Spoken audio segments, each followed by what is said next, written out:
Governo do Paraná. Voltamos com o programa Depois das Duas. Apresentação: Daniela Valiente e Renata Tomasi. Estamos de volta já, 14 horas e 15 minutos na Foz do Iguaçu. Está fresco lá fora, um sol lendo. 17 graus. 4 para mais ou 4 para menos. Vai estar tudo certo em nossas vidas essa semana, porque parece que o outono chegou. Sim. Se eu tivesse um rojão, ia soltar lá fora. Mas seja não bem-vindo, tem. belo friozinho Lindo. aqui, gostoso da fronteira. Ótimo. Dias lindos. Fala, Renata. Olha só, vamos aproveitar. Hoje, 21 de maio de 2018, estamos aqui em plena segunda-feira para tratar de um tema bastante interessante. A gente acredita ser do interesse de muitas pessoas, esse não do interesse, como eu posso dizer, ao longo de todos os dias, mas algum dia na sua vida, mas tem gente que em algum momento você já parou para se perguntar sobre a existência de extraterrestres. E tem gente que tem medo. Tem essa parte da população que fala extraterrestre, mundo, ai, não vem com essa conversa que eu não gosto. Tem filme também que coloca medo nas pessoas. Sim, muitos estereótipos associados aí à questão da vida extraterrestre, né? E a gente sabe que é uma ciência. Hoje nós temos aqui a presença de 3 pesquisadores, de pessoas que levam a sério, a fundo aí o estudo da extraterrestriologia, e todos eles estão aqui com bastante disposição para conversar com você, ouvinte, com a gente durante essa tarde aí. Então, por isso, aproveitem, mandem suas perguntas. Quem tiver algum depoimento, alguma coisa para fazer que vai acrescentar na nossa conversa, é bem-vindo, né, Daniela? E hoje, vamos para as apresentações, então. Prepare as palminhas, Christian Kubila para Luiz Antônio Rezende Lima, Fábio Ferrari, Joanne, isso, Frederic Schmidt e a Mauri Pontieri. Esse acento, Mauri. Tudo bom com vocês? Gente, pode pegar os microfones aqui, por favor. Para quem está sem o microfone grande, tudo bem? Queremos ouvir a voz de vocês todos. Boa tarde, Dani. Boa tarde, Renato, e aos ouvintes. Boa tarde, boa tarde. Tudo certinho? Boa tarde a todos aí. Muito legal conseguir reunir vocês aqui. Tá? Que a gente estava com esse tema há algum tempo, assim, para poder conversar e pensando quem poderia falar sobre isso.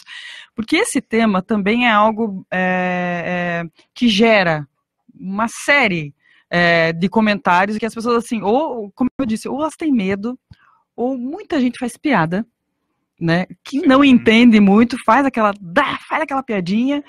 E daí fica uma coisa sem ter muita informação. E hoje, como a gente tem a internet, que é a salvação e a derrota, né, porque ela dá qualquer tipo de informação sem filtro, e às vezes esse tipo de informação especialmente tem muito, né, só você abrir, você digitar, procura extraterrestre no Google, você vai enlouquecer, né? Sim. E daí a gente resolveu reunir vocês para conversar seriamente sobre esse assunto. E queria saber, acabou descobrindo que a gente tem eu e a Renata ainda estamos decorando extraterrestriologia, né? Para poder desenvolver os estudos. Então eu queria que vocês começassem primeiro explicando, não sei se Fábio, quem começa conversando com a gente sobre como é que foi desenvolvido isso, é um grupo, é fechado, onde que funciona, do que se alimentam. Não, brincadeira, Fábio. Pode falar. Ele até olhou, como assim, do que se alimentam? A ideia da extraterrestriologia seria, assim, desmistificar esse assunto e estudar seriamente essa questão do extraterrestre, né? Muita gente pode perguntar, por que vocês não estão falando em ufologia? A ufologia, o foco é muito no fenômeno do UFO, do objeto, né? Então, muitas vezes há um deslumbramento, assim, com a questão do fenômeno, da aparição, do que a pessoa viu, mas a gente está procurando ir além disso aí, né? Então, tentar estudar o assunto, nem entrando na viagem da maionese, mas também não entrando assim num ceticismo radical e materialista, como a gente vê às vezes que muitos pesquisadores entram, né? Que eles simplesmente, a pessoa entra num processo que ela acha que ela está fazendo ciência, mas simplesmente com uma questão assim de negar a existência de fenômenos que saem do padrão, né? Então a gente está trazendo, é um assunto assim controvertido, difícil, mas a gente acha que ele é desafiador e que pode ser estudado de uma forma lógica, racional, entende? E de uma forma até científica. Mas, assim, isso tudo exige que haja um modelo, um paradigma apropriado para o estudo desse tipo de fenômeno. A gente não pode querer estudar isso como você pesa, por exemplo, você estuda física ou coisas materiais que são medidas, né, pesadas. Então, tudo na ciência tem um modelo de pesquisa, tem que ser uma pesquisa apropriada, uma metodologia apropriada. Né? E esse grupo, ele funciona onde? Ele atualmente está funcionando em Foz do Iguaçu, assim, ele está numa fase de estruturação ainda, né? Porque a Quando ele foi montado? Olha, ele começou, Amaury, agora me ajuda aqui na verdade, lembrança. Assim, já tem alguns anos a ciência em si, ela foi proposta pelo professor Valdo Vieira, né? Ele lançou um verbete onde ele lançava essa especialidade de pesquisa, e a partir daí, então, começaram os pesquisadores a se reunir, a fazer reuniões, a criar o Colégio Invisível, né, que reunia os pesquisadores do mundo inteiro interessados nessa área. Eu tenho que registrar que os nomes que vocês colocam são sensacionais. Mas, por incrível que pareça, esse não é um nome que nós colocamos. Isso aí, Colégio Invisível é uma ideia da ciência, que já vem lá desde o século XVIII, né? Onde é uma congregação de pessoas que não tem um local físico de reunião. É uma reunião. No passado era através de cartas e correspondências, né? Existia uma congregação, uma reunião de pessoas interessadas em determinada área, né? Então existia o Colégio Invisível da matemática, e aí agora então a gente também trouxe essa ideia, porque com a internet isso ganha uma outra força, né? Então isso já vem de alguns anos, e o Colégio Invisível da Extraterrestrologia, que é a congregação, a reunião desses pesquisadores, que está bem ativo, né, hoje em dia, e o Jorge pode até falar um pouco mais a respeito, ele está à frente, está conduzindo aí os trabalhos, e além disso você tem pesquisadores independentes e tem pessoas também que estão interessadas de outras áreas, né, da ufologia, como foi falado. Quem participa, Maurício? Todo mundo que tem interesse, a princípio, né, é convidado ou tem a abertura para poder entrar e conhecer essa abordagem. Como o Fábio estava explicando, isso foi a princípio colocado como uma especialidade nova, mas entra num painel, num panorama de diversas abordagens à condição do extraterrestre ou dos objetos não identificados. Você tem a ufologia, mesmo a ufologia não é alguma coisa que seja regular ou assim. Mas troca figurinha entre uma coisa e outra? Sim, então, a ufologia em si, você tem a ufologia científica, você tem a ufologia materialista, né, como diz o Fábio, você tem a ufologia mais mística, você tem até a condição das religiões ou das seitas que envolvem também os UFOs, a ufolatria chamada, né? Então você tem um painel que é longe de ser uniforme.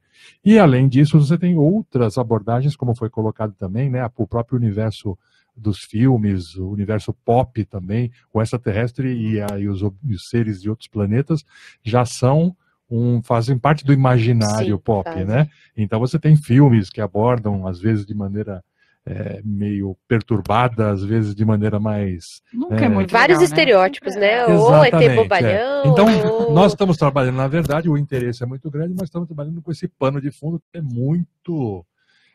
variado, né?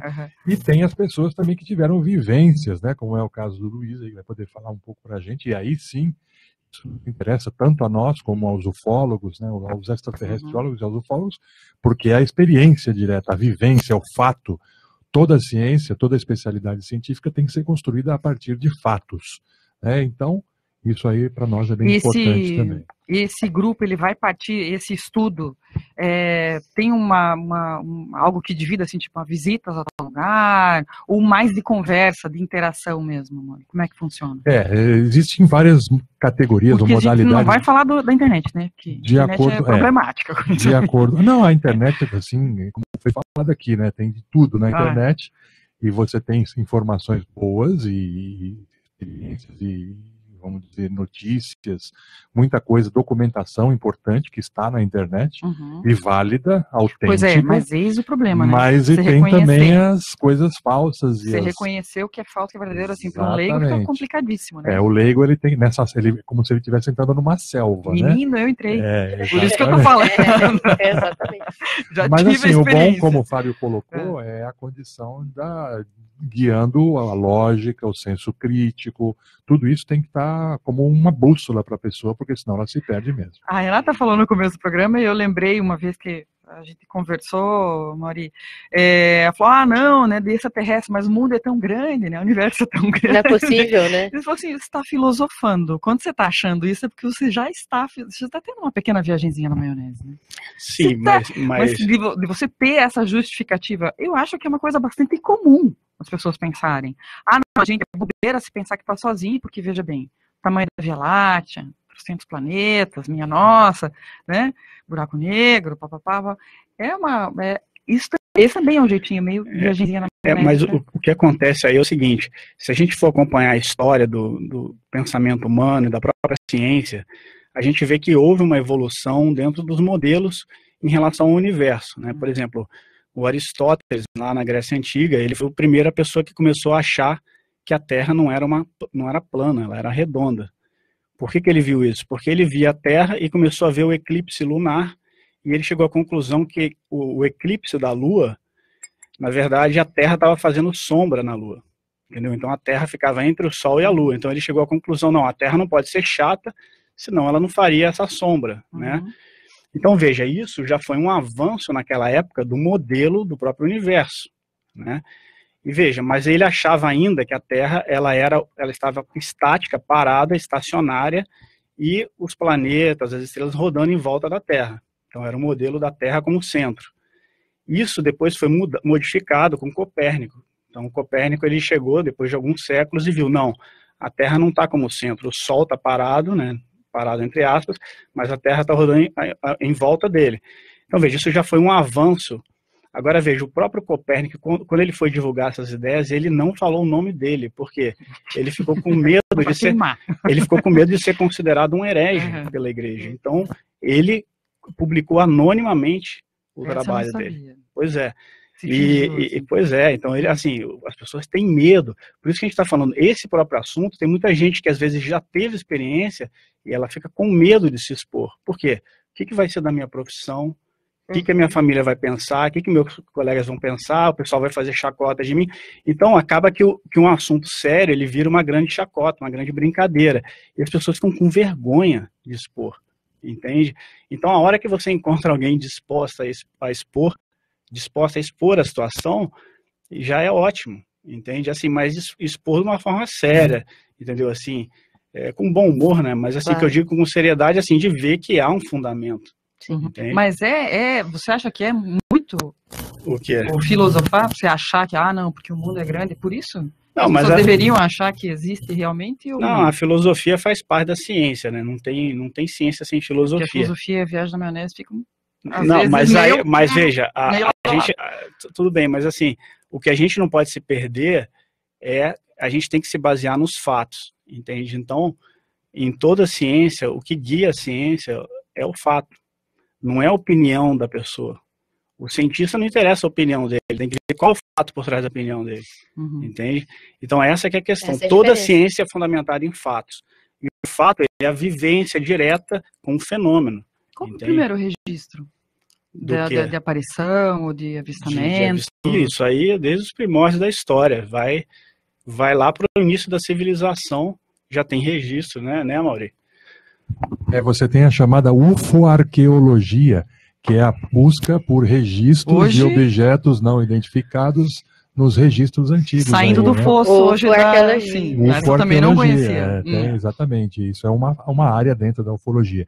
E que pega justamente, faz a intersecção da ufologia, o estudo dos objetos não identificados, com a arqueologia, que é o estudo dos objetos muito antigos, fósseis aí, né?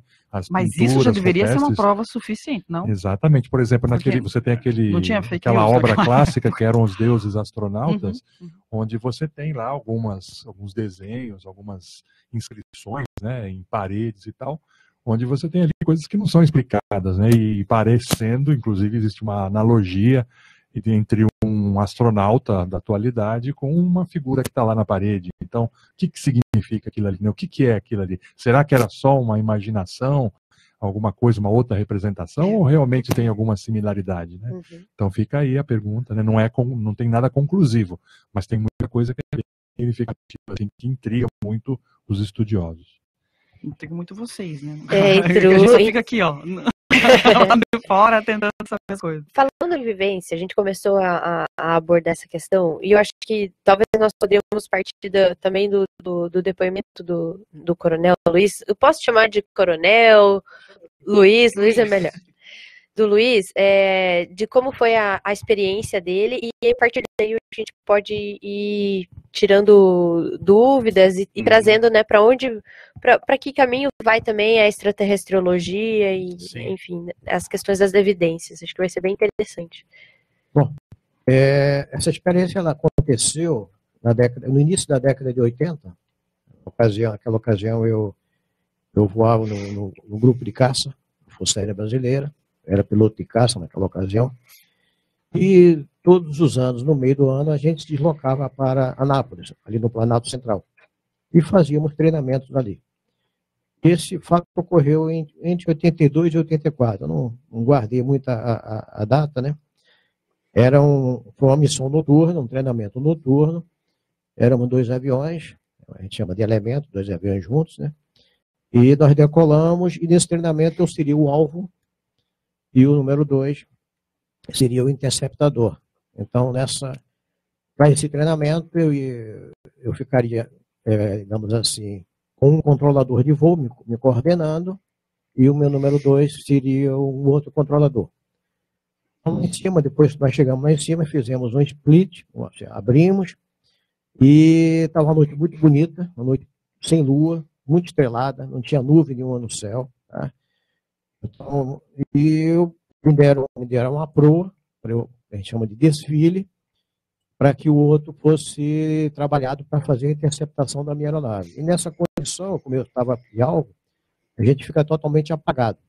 Tá? A gente apaga tudo e deixa só as luzes mínimas internas da cabine para que não haja reflexo e a gente possa fazer o voo. E eu estava lá mantendo minha proa e de repente olhei para frente e me deparei com uma imagem que eu não entendi o que era. Ou seja, eu estava na noite sem lua, sem luz nenhuma, e de repente à minha frente não tinha noção de distância, de tamanho, de profundidade, de nada. A minha frente é como se tivesse uma nuvem, tá? Uma névoa, e tinha uma fonte de luz por trás, tá? Uma fonte assim que você não via, não delineava essa luz, mas alguma coisa clareava aquela nuvem. Eu olhava aquilo ali, tentando entender o que era, tirei meu radar, o radar não mostrava nada. Aí eu inquiri o piloto que estava fazendo estava me interceptando, né? Aí ele falou, eu só tenho um único plot no radar aqui, que é o seu avião. Ele estava, acho que, em torno de 7 milhas atrás de mim. Mas eu estou vendo um negócio também, eu não sei se está na minha frente, se está depois de você, porque ele não tinha noção. E era basicamente o que eu estava vendo, que era aquela nuvem embaçada, tá? Dele não tinha beira, não tinha nada, e a luz por trás.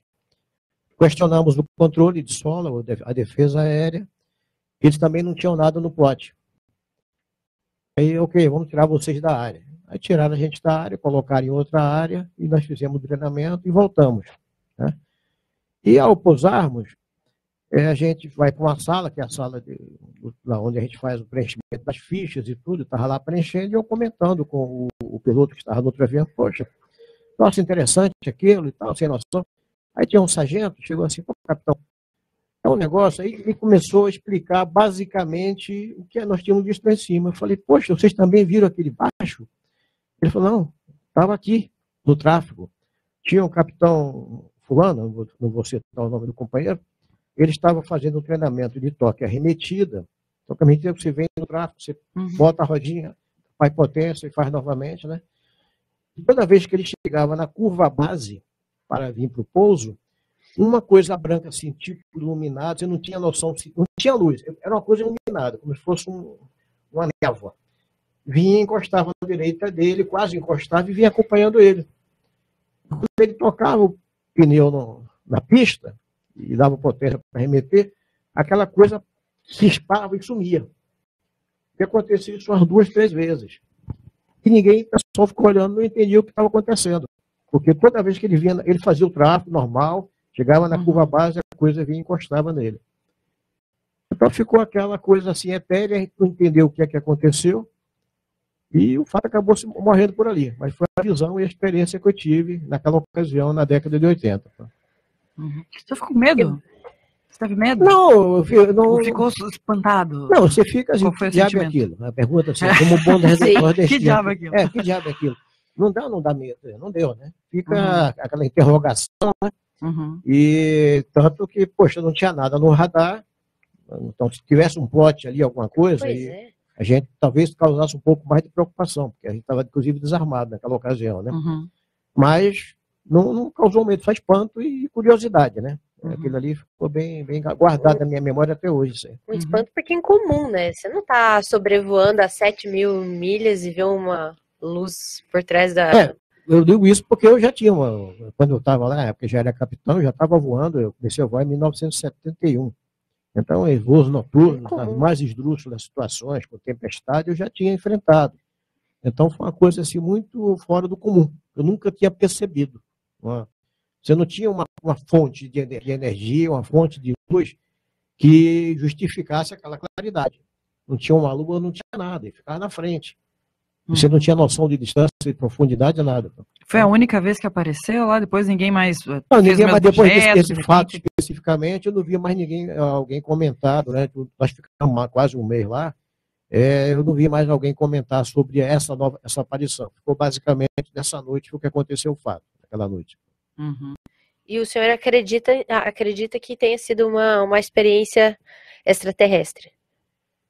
Eu acredito que sim, porque o que é que pode proporcionar aquilo ali?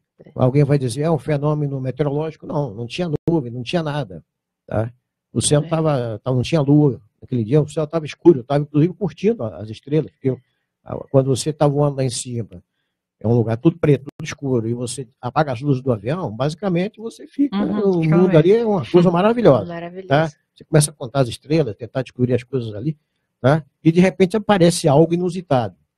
Então, alguma coisa tinha por aí por trás. Naturalmente, não era um outro avião, não era nada diferente. Né? Então, eu tenho quase certeza, na minha visão, que aquilo era um fenômeno, outro que não seja um fenômeno nosso aqui. Isso foi em que ano? Foi na década de 80, entre 82 e 84. Tem como, vocês pegam esse tipo de depoimento, Fábio, para, não sei, guardar ou para fazer um registro disso, ou até para ver se tem outras pessoas que também viram algo semelhante? Como é que vocês categorizam assim isso? Sim, a ideia é pegar esses relatos, né, conversar com as pessoas que foram testemunhas desse tipo de fenômeno e ver, assim, primeiro, como que ela é, né, se a pessoa é uma pessoa séria. Então a gente faz uma anamnese do assunto para tentar entender se aquele fenômeno foi autêntico, né? Agora, isso é muito importante, né Yorn, para... Sim, eu acho que cada pessoa que tem uma afinidade da extraterrestriologia tem uma experiência, alguma coisa. Pode ser vivendo, né? Pode ser um sono, pode ser uma fora do corpo, talvez, né? Isso é interessante por trocar ideias, né? Trabalho com hipóteses, né? O que aconteceu nesse momento? Né? Eu, pessoalmente, tive sonhos. Eu pensei, são sonhos. Eu tive contato com extraterrestres que fizeram uma coisa comigo e se sente muito real. Eu senti energia saindo, eu senti uma coisa que foi muito estranho. Isso aconteceu de várias noites. Então, eu tive dúvidas. Esse pode ser um sonho ou uma outra coisa. O que eu percebi é o seguinte, isso foi muito real. E eu posso agir. A sensação. E também, mais tarde, vários anos atrás, eu percebi o que é uma diferença de um sonho e uma experiência fora do corpo. E eu percebi, existe um outro corpo que eu posso usar por ter interações com outras espécies. Isso foi bem interessante quando eu encontrei espécies extraterrestres, seja, ele tem um outro tipo, né? Isso foi estranho, né? Como eu posso explicar isso? Porque eles usam mim por contato, né? Por qualquer fazer. Eu fiz uma estudo e quando nós somos em grupo, nós temos agora um fórum para debater isso, né? Lá no Colégio Irreversível da Extraterrestriologia, nós trabalhamos como uma plataforma, né? Cada um tem senha e lá nós temos fórum para debater experiências próprias ou nossas pesquisas e troca ideias, né? E agora esse é um tempo quando nós queremos abrir um pouco mais, né?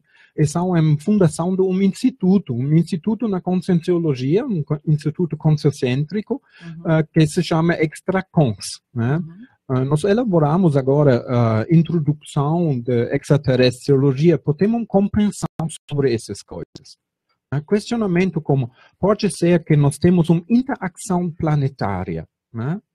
A minha opinião, aqui o mundo terrestre é como um laboratório de evolução, como você falou, né? E nós temos paradigmas para ter uma compreensão. O que é realidade aqui? O que nós fazemos aqui nessa vida intrafísica? Agora nós temos uma possibilidade de ter uma vida de um outro planeta e chegamos aqui por uma tarefa? Eu acho sim. Eu vejo como esse mundo é um laboratório que tem uma época um pouco perigo. Né? Pensa em situação política, nós temos uma população enorme na globalização, esse é super complexo aqui. Nós temos a possibilidade de destruir esse laboratório também. Então, eu acho que isso chama a atenção não só para esse laboratório, essa terra aqui, essa tem uma influência de todo o universo. Essa é a minha opinião pessoal. Então, existem grupos que têm o interesse de ajudar nós aqui. Essa é uma das nossas pesquisas, né? Se chama a assistência interplanetária. Eu acho existem várias pessoas, incluindo mim, que são transmigrados de outros planetas como especialistas técnicos por ajuda a esse laboratório aqui. Essa é uma dessas hipóteses que nós trabalhamos. Olha só. A gente estava falando também sobre outro caso que eu não conhecia, foi a Mauri que mandou eu ver, e eu vi, do Operação Prato.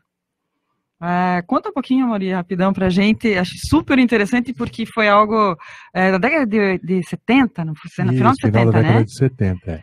E também foi... Até muito próximo aí das sim, experiências, né, sim. do Luiz, porque foi a Operação Prato foi uma investigação realizada pelas Forças Armadas, mais especificamente pela Aeronáutica. Uhum.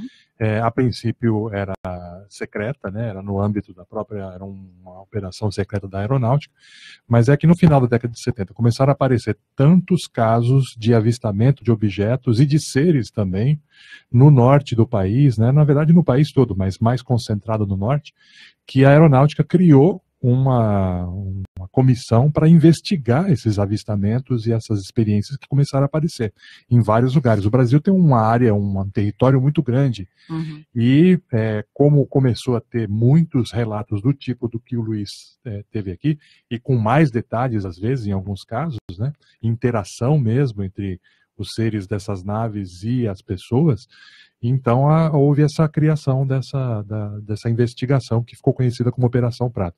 Isso tudo foi muito documentado, foi gerado relatórios, foi gerados fotos, filmes, tem um monte de coisa. O filme eu não consegui.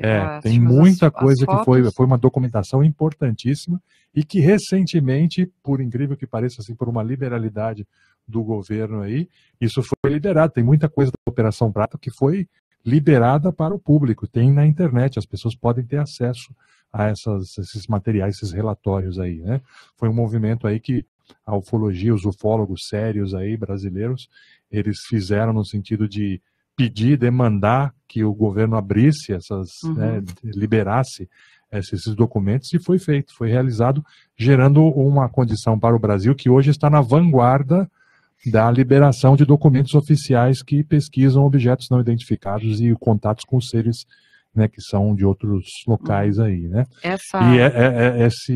Isso, então, o Brasil está avançado nessa área, tá, em função aí dessa liberação de documentos, e tem muita coisa ainda que precisa ser também, não é tudo que foi liberado, né? Então, esse movimento para transparência continua, mas isso está gerando, inclusive, repercussão internacional. Então, por exemplo, já existe uma pressão para o governo dos Estados Unidos e as Forças Armadas dos Estados Unidos, o Congresso, né, americano, também liberar o que eles têm, que parece que é muita coisa também, né? Agora, a Operação Prato, ela é uma coisa que é uma referência, né, uma investigação que é referência mundial, aí, internacional. Assim como nos Estados Unidos teve o projeto Blue Book também na década de 60 Estados Unidos, e 70. Espero que a gente vai chegar lá, hein? 1001 províncias. Que foi alguma coisa semelhante também. Eles investigaram muito, as Forças Armadas, o Serviço Secreto americano investigou muitos casos aí de contatos aí com seres e com naves de origem desconhecida. Existe algo que justifique esse abertismo, assim, da nossa região, do nosso país, dessa localidade para recepção de extraterrestres? Na verdade, assim, não tem. O que a gente observa é que aí é uma questão estatística, né? Os países que têm uma área grande, um território grande, acabam tendo mais avistamento. Então, assim, os campeões de avistamento são Brasil, Rússia é o campeão, né? Que tem o maior território aí, né? China, então países que têm grande extensão territorial também são conhecidos por ter muitos casos, ou casuística ufológica, né? Então a gente percebe que, na verdade, não depende é um fenômeno que acontece universalmente. Ao que nós observamos, né, para quem estuda, sabe que o fenômeno ele é universal, acontece em todos os lugares do globo, e também ele é milenar. Isso aí vem havendo notícias e relatos de avistamentos de objetos desde a antiguidade. Claro que na antiguidade as pessoas relatavam isso com a cultura que existia na época, né? Então eles falavam de carruagens de fogo no céu. Fazia, né? Tinha cada um com a sua analogia. Cada um com a sua analogia. Então ele via lá uma luz, aquilo ali cegava, né? Aquilo vinha, e eles não sabiam, tinham um parâmetro para o que é aquilo, né? Então eram seres celestiais, eram anjos, eram deuses, eram carruagens de fogo que voavam, né? Então cada um, assim como também tem um estudo muito rico, que é a ufologia, ou o avistamento de objetos e de seres no folclore também. Então, os aspectos do folclore que você pode identificar com casuística ufológica. Então, por exemplo, o boitatá, que é a cobra de fogo que aparece no mato, a mãe d'água. Nunca tinha pensado nisso, Amorim, mas exatamente, é verdade. Pode ser. É só você não se prender na manifestação cultural, mas na descrição. Sim. Olha, eu estava lá no mato, de repente apareceu uma cobra de fogo. É aquele rastro que deixa o objeto no escuro, né? Então, veja, por exemplo, até o próprio relato do nosso Luiz aqui. Imagine ele que era um piloto de caça, então ele fez essa descrição. Agora, imagine um indígena vendo aquilo ali.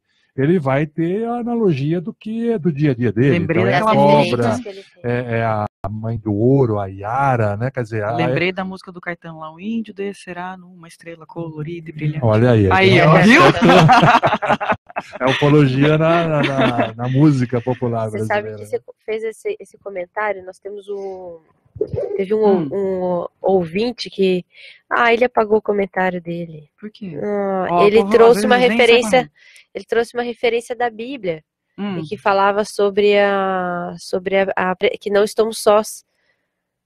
Deixa eu te perguntar o seguinte, dessa troca, o Brasil ser um país tão aberto com essas informações, existe muita troca com outros países dessas informações, de aparições, de extraterrestres, ou cada país tem uma política diferente, é mais fechado, como é que funciona?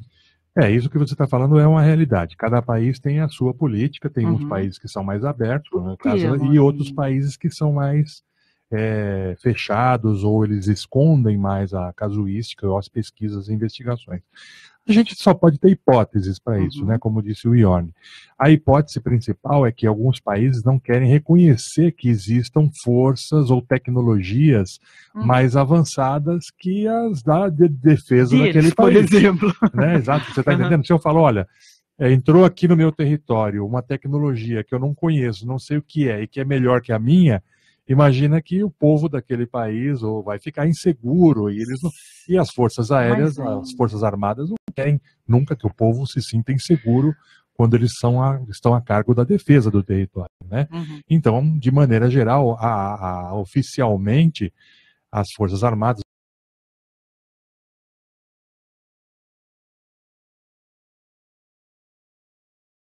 confirmar o fenômeno, para simplesmente desconversar ou não reconhecer o fenômeno. Então, mais algumas pessoas que participam desses governos e de forças armadas, a gente sabe que são entusiastas, porque ou viveram o fenômeno, como é o caso do Luiz, ou conhecem, né, a realidade e aí acabam deixando transparecer isso e fazendo políticas que são mais abertas para o reconhecimento do fenômeno.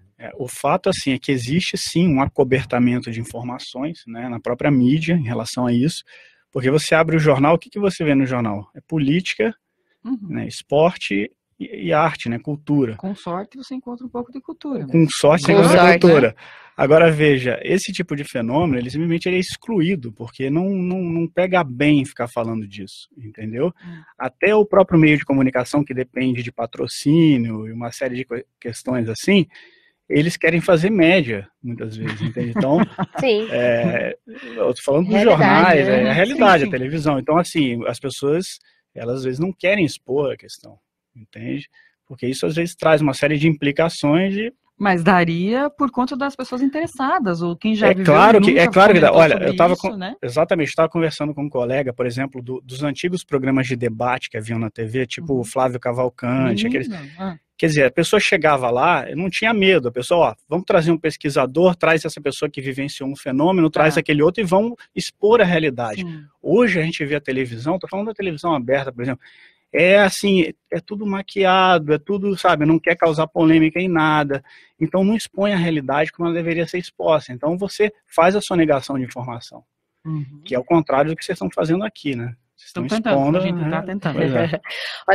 Olha só, temos uma pergunta de uma ouvinte, a Sheila Humphreys. Ela está pergunta ao Amaury. Amaury, poderia fazer um comentário sobre a afirmativa de que o maior número de avistamentos se dá em regiões onde são feitos testes nucleares? Isso é bem interessante, né? A Sheila lembrou aí um aspecto que é interessante, que existiu aí também, né, na documentação ufológica, um aumento do número de avistamentos e de contatos aí após a Segunda Guerra Mundial, né? Então, na Segunda Guerra Mundial já existia o fenômeno lá que os aviadores, né, e os pilotos, os full fighters, né, que eram chamados os pilotos fantasmas, né? Então, essa experiência que o Luiz teve aqui, durante a Segunda Guerra Mundial, eram bem comuns de acontecer. Os aviões saíam para suas missões e eram seguidos por aparelhos, objetos aí que não eram identificados, né? E aí, tanto que deu até um nome para esse fenômeno, Full Fighters, né? Tem até um grupo de rock. Banda sensacional, ia falar. O nome da banda é baseado nesse fenômeno, né? E aí, o que acontece? Percebeu-se que ali existiu, a partir da Segunda Guerra Mundial, um interesse maior, ou uma quantidade de avistamentos maior, ou interesse dessas outras inteligências nas atividades humanas. E, particularmente, após a explosão da bomba atômica, né, você tem, estatisticamente, como a Sheila lembrou, uma quantidade maior de avistamentos e de contatos em áreas onde existe algum tipo de atividade nuclear, né? E alguns casos, inclusive, muito interessantes, onde essas tecnologias, essas inteligências, elas interagiram com os equipamentos nucleares, né? Tem um caso famoso onde as bombas, né, e os mísseis, as ogivas foram ativadas perante as pessoas que não estavam entendendo o que estava acontecendo e depois totalmente desativadas também, como se fosse uma amostra da seguinte ideia, nós podemos controlar isso aí também. Não 15 morreram só de susto. Ou seja...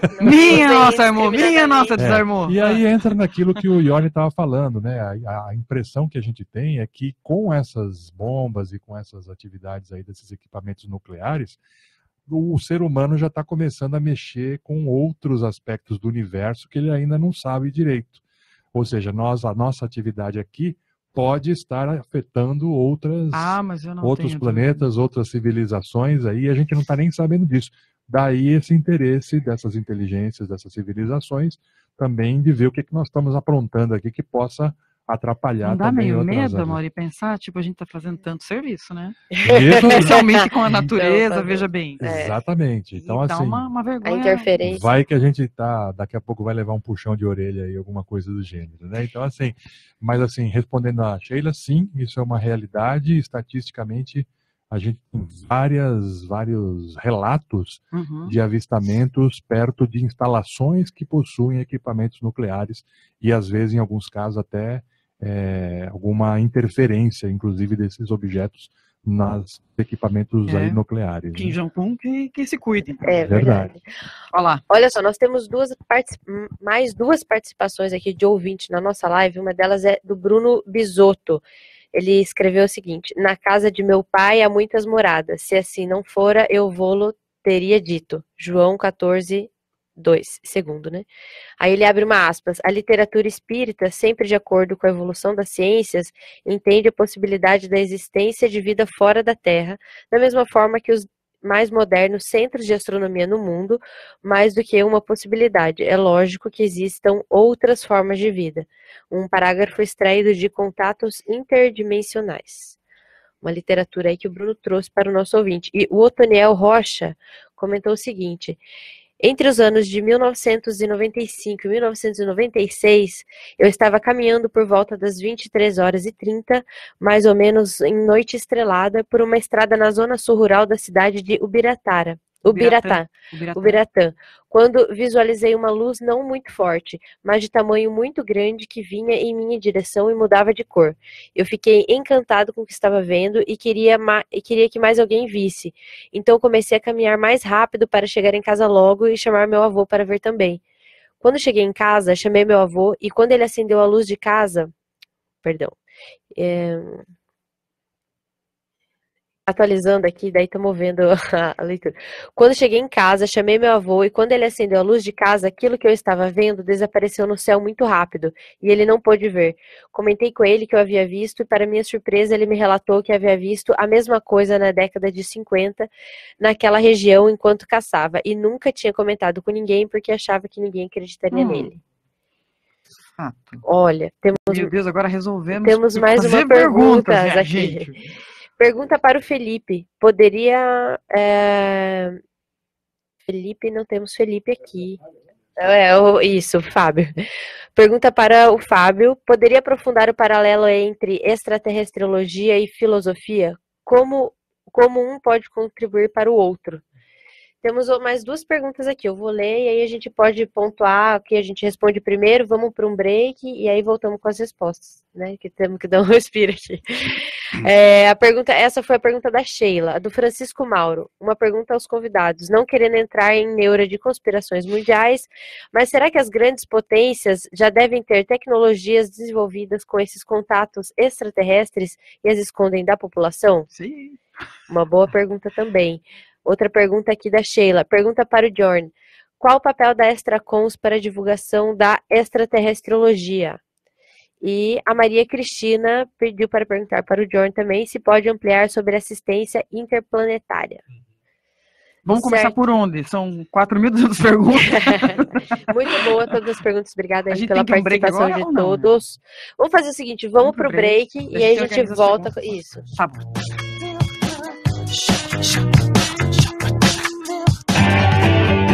Estamos apresentando Programa Depois das Duas. Voltamos com o programa Depois das Duas. Apresentação: Daniela Valiente e Renata Tomasi. Bom, minha gente, voltamos aqui depois das 2h15 e tudo bem, 19 graus, todo mundo feliz, todo mundo respirando tranquilo. Pedro Siqueira manda um olá. Olá para você também, Pedro. Tudo bem?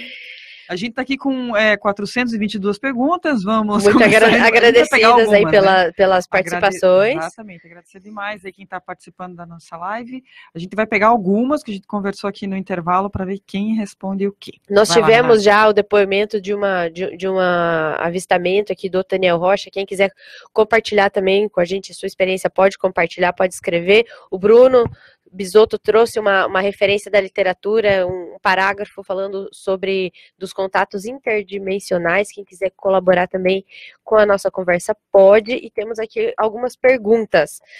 A pergunta da Sheila para o Fábio. Poderia aprofundar o paralelo entre extraterrestriologia e a filosofia? Como pode um contribuir para o outro?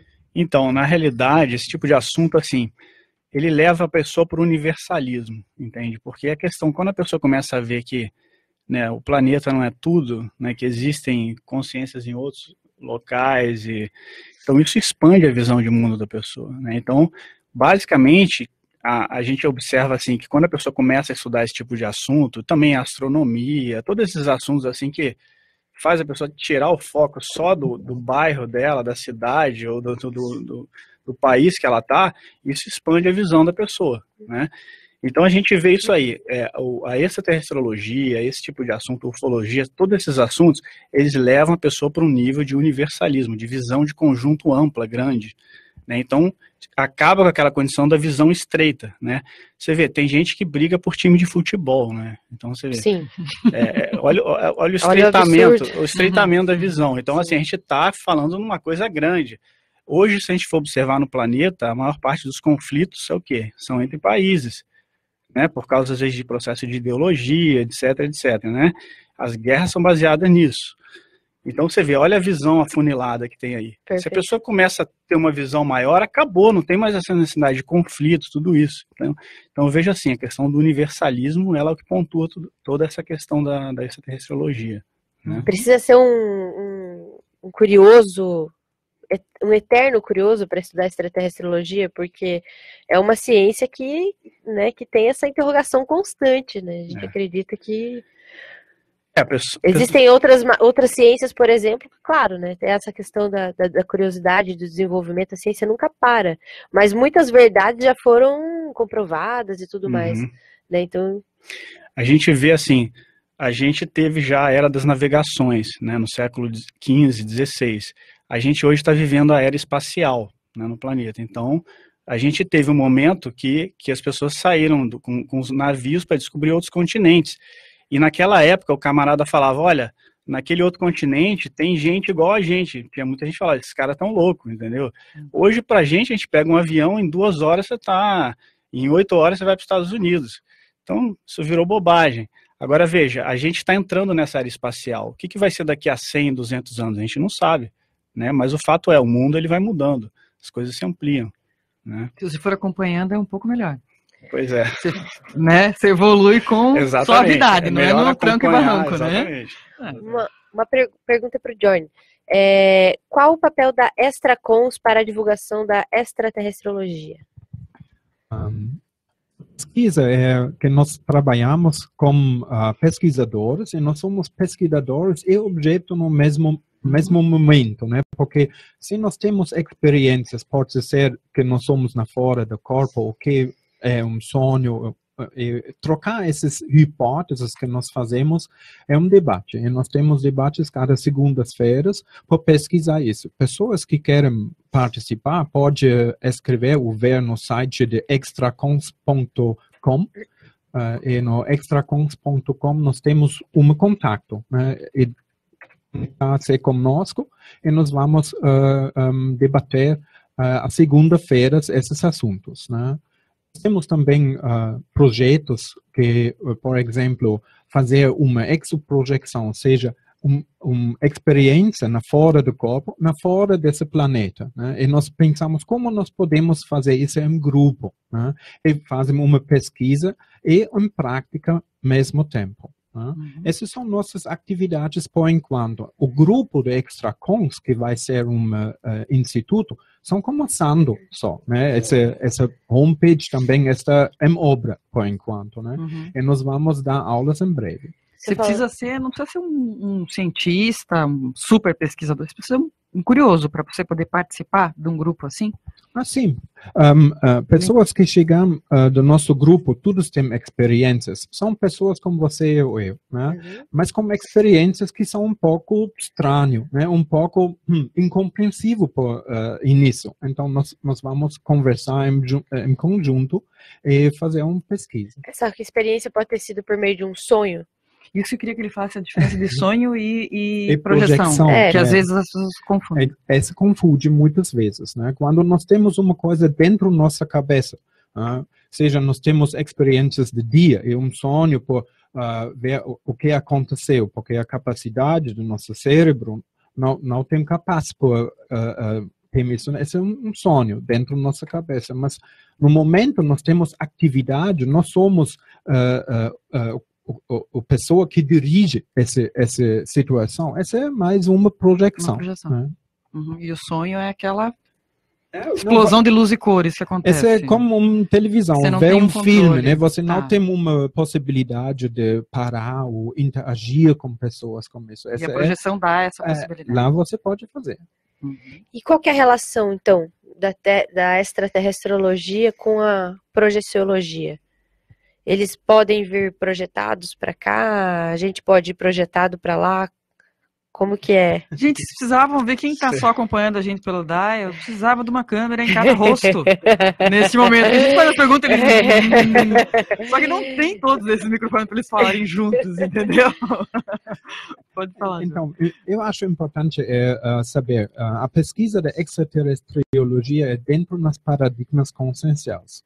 É bom saber alguma coisa sobre multidimensionalidade, né? O holossoma, nós temos vários corpos por usar, né? Uma projeção é de um outro corpo que nosso soma aqui, né? Também universalismo e outros paradigmas. Nós temos esse paradigmas da conscienciologia e incluímos esse dentro da nossa pesquisa, né? Importante é, nós somos objeto. Então, o que nós fazemos aqui nessa vida? Esse é, eu acho, um ponto que é um pouco diferente da ufologia, que tem mais uma curiosidade. Aqui aconteceu uma coisa, eu quero saber por quê, o que aconteceu. Mas é também uma pergunta filosófica, de onde viemos, para onde vamos, sim, não? Tem. Importante são a série das vidas, né? Nós somos não na primeira vez aqui intrafisicamente essa vida, talvez nós somos, né? Se nós temos uma vida na fora desse planeta, quando nós chegamos aqui, com qual tarefa? Essa é interessante. Eu tenho mais uma visão de um outro ponto que normal, que a maioria tem, não popular talvez, né? Mas essa intuição em mim. Eu tenho uma tarefa aqui para fazer. Eu sinto que eu tenho um contato com extraterrestres. E outros que têm clarividência, eles conversam comigo. Eu vi em você um ET, né? O que ele faz, né? Esses são os questionamentos aqui que são importantes, né? Por que eu? Né? Porque eu tenho uma afinidade de extraterrestres. Que legal. A pergunta pro Amaury das grandes potências lá do Chico? Sim. Uma pergunta para os convidados, não querendo entrar em uma neura de conspirações mundiais, mas será que grandes potências já devem ter tecnologias desenvolvidas com esses contatos extraterrestres e as escondem da população? Olha, essa é uma Olha, 3 pontinhos. É uma ótima pergunta aí do Francisco, né? E aí é uma questão de opinião, né? Porque a gente não tem comprovações, mas sim, eu penso que já deve ter sido desenvolvido algumas tecnologias nossas aqui, ou das superpotências, ou das grandes corporações aí, que possam ter sido inspiradas em alguns materiais que eles eventualmente tenham tido contato ou tenham chegado até as mãos deles, né? Nós tivemos um caso na década de 40, lá nesse contexto aí logo depois da Segunda Guerra Mundial, que é o chamado caso Roswell, né? Que foi parece que houve uma queda ou um acidente de um objeto não identificado lá no deserto do Novo México e que os Estados Unidos o governo dos Estados Unidos teria recolhido os fragmentos e tudo que caiu feridos, né? Os seres até, ou os cadáveres, e aí eles recolheram tudo isso, levaram para um lugar que é conhecido, né, também aí no ideário aí, ufológico como a Área 51. Acho que essa história é a mais famosa desse terrestre. Talvez sim, talvez, assim, isso aí é universalmente reconhecido. Porque você aí, né? também vai procurar, né, algumas coisas na internet. E aí os Estados Unidos teriam feito uma engenharia reversa no que ele conseguiu salvar ali, né, naqueles fragmentos. Mas nada disso é assim, oficialmente... Isso não está aberto em lugar nenhum. Não. Isso aí, pelo contrário, diz que é um dos segredos. Dizem que nem o próprio os presidentes não têm acesso a isso, né? Os presidentes americanos. É uma coisa, o segredo mais bem guardado lá. Mas tudo isso, claro, nós trabalhamos por hipótese, porque não há nada oficialmente reconhecido ou declarado a respeito disso aí.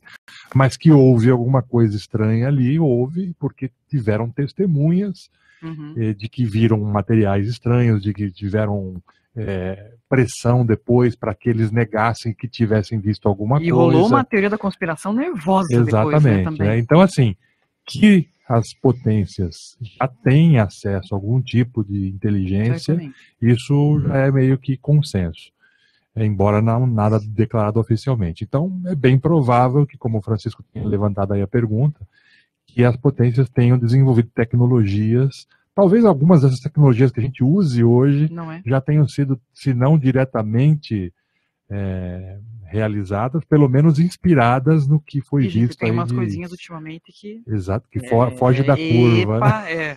Fora da casinha, né? Fuja para as montanhas, Francisco. Deixa eu te perguntar, não sei se tem mais alguma aí? Deixa eu perguntar uma coisinha bem rapidona aqui. A gente fala muito dessas aparições, mas as pessoas desejam muito ver as marcas, né? Vocês falaram de antes, na antiguidade, isso era registrado de alguma forma. Tinha conversado também sobre as linhas de Nazca, que todo mundo atribui. Atualmente também, né, Dani? Eu acho que, assim, tem muita coisa que fica marcada mesmo, né? E as pessoas vão lá e conseguem. Pois é, mas o que é e o que não é, né, e tudo. Por exemplo. Hoje, o que é e o que não é? Boa pergunta. Né? Você fala, excelente pergunta. Você assim, vai pro Peru, se tem certeza, por exemplo, né? Você vai para o Peru, você vê o paredão lá de Huayna Picture, você fala, não foram pessoas que encaixaram esses legos gigantes, como assim? Uma coisa meio complicada. Imagina, nunca vi as pirâmides de perto, mas deve ser uma sensação muito parecida. E das linhas de Nazca também, as pessoas falam, não, é tão alto, como é que as pessoinhas pequenas iam desenhar nessa proporção e papapá.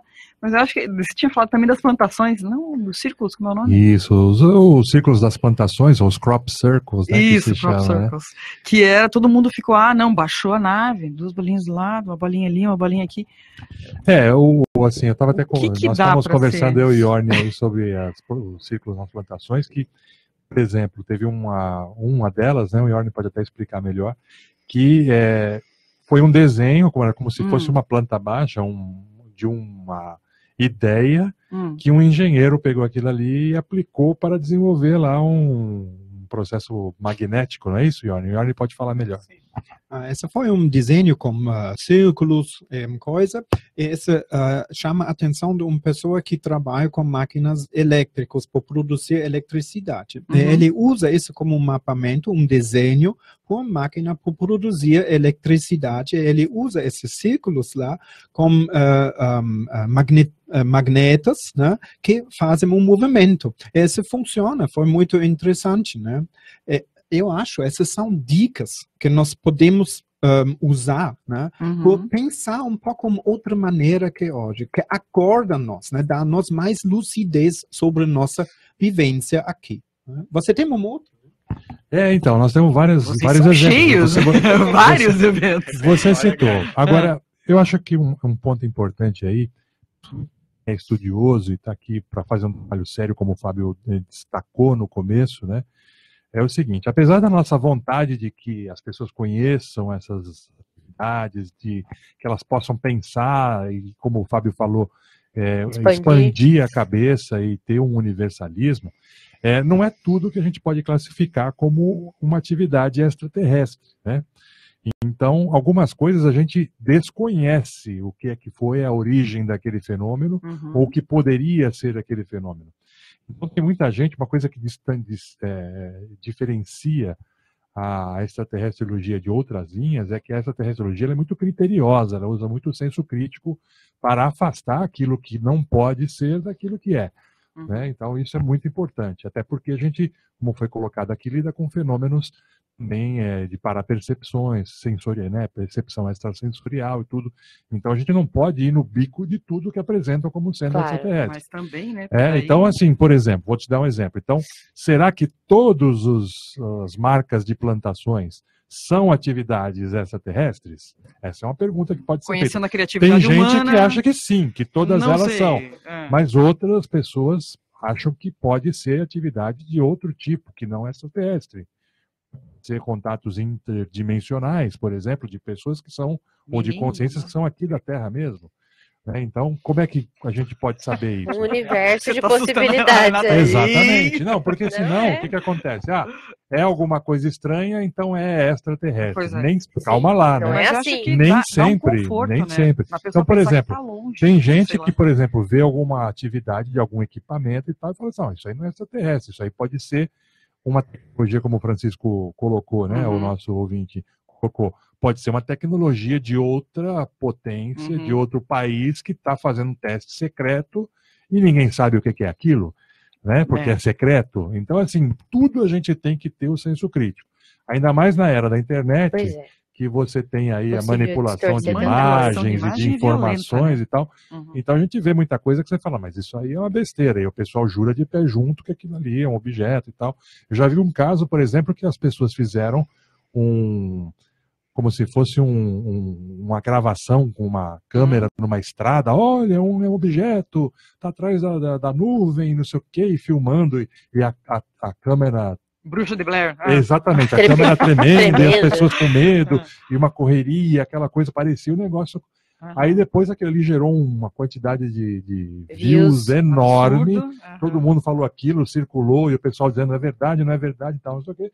Depois de um tempo, foi se descobrir que era uma campanha publicitária que estava justamente atrás de views, de um negócio que o cara depois entregava uma pizza, era um negócio para entrega de pizza, venda de embalagem, era uma campanha para vender aquele tipo de embalagem de pizza, porque depois na sequência daquele filme, o objeto descia num lugar e o extraterrestre entregava uma pizza para quem estava lá. Né? É uma graça. Então, assim, tem de tudo e a gente precisa ter muito cuidado no que a gente... Aliás, internet, você tem que aumentar muito a criticidade, né? Quando vai avaliar a informação de internet, porque tem muita bobagem, né? Eu falo que eu pesquisei eu queria pesquisar da Operação Prato, daí eu fui em outros para ver depoimento, tudo. Os mais antigos depoimentos que são gravados naquela cor de banana, VHS, aí você fala, cara, vou assistir isso aqui, vou ficar com calminha assistindo. Os mais novos, você já fica um pouco mais cabreiro, você fala, gente, não.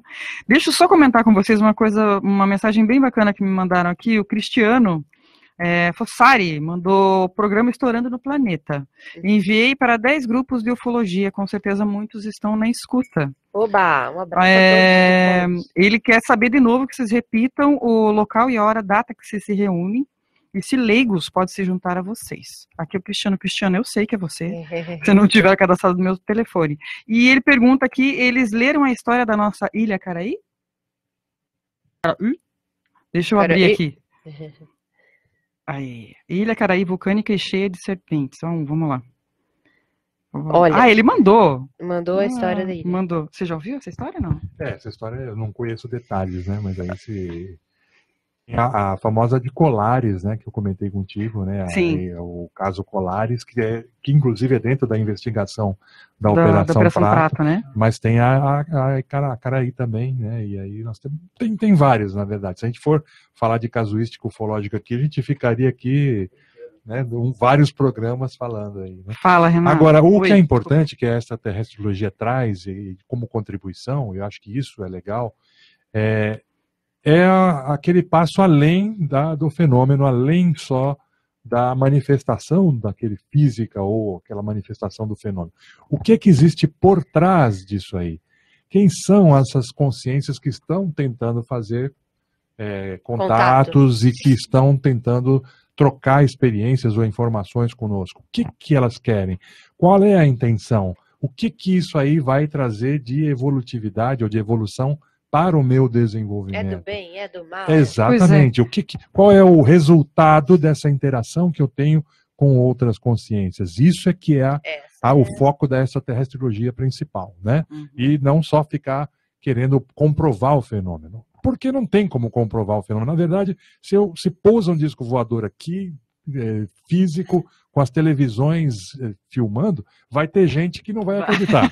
Né? Não tem a história de gente que até hoje acha que o homem chegou na Lua, jura de pé junto que foi tudo um filme e tal. Acha que a Terra não é redonda. Não é. Fábio, você vai... Olha, Fábio. A gente estava indo tão bem aqui, Fábio, hoje à tarde. Você não sabe o piriri que o povo... E aí, veja só. dos terraplanistas. Estamos aí pro debate. A gente está atrás deles também, mas assim como a gente pesquisou bastante para trazer vocês, as pessoas têm um pouco de receio, assim, a gente vai participar, mas vai ser o quê? Um show, o povo vai ligar tirando sarro, vai rir da nossa cara. Entendeu? Eu acho que do Terra plana é igual. Para essa pessoa que acha que não houve, né, o pouso na Lua, a gente simplesmente, como foi falado aqui no início, é baseado em fato, né? Então, indica que ele mostre, né, pegue e olhe por um telescópio potente o suficiente lá no local de pouso, que vai estar todos os equipamentos lá, vai estar tudo bonitinho lá. Qualquer pessoa pode ver, desde que bote o olho no telescópio e veja lá o Jeep, tudo que foi deixado lá. Um espelho, inclusive, se a pessoa quiser e apontar um laser suficientemente poderoso, bate e volta. Então tá tudo lá. Agora a pessoa que. O Amaury deu uma tirada agora da galera. Eu achei que ele deu uma tirada, mas tudo bem. Um pouquinho de informação e de observação vai bem, né? Vai bem para todo mundo. Olha, fala, perguntaram aqui. Pedro Siqueira pergunta: o que existe de verdade sobre reptilianos? Ai. Eu vou ter que apontar. Vocês vão escolher por isso, botar à vontade. Quem responde? À vontade, mas olha, tem uma série de denominações aí de raças que o pessoal fala, tudo, mas a gente acha que isso aí tudo é secundário, né? A gente acha que tem muita mistificação nisso tudo e a gente tem muito essa questão de ter a experiência, a pessoa desenvolver a experiência por ela mesma, sabe? Então a gente não parte desse tipo de abordagem, de ficar preso no que se fala, no que se tem, né?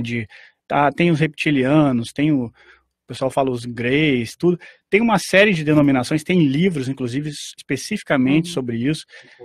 Tipologia, né? Extraterrestre, mas assim, a gente procura partir da experiência pessoal, né? Começar por aí.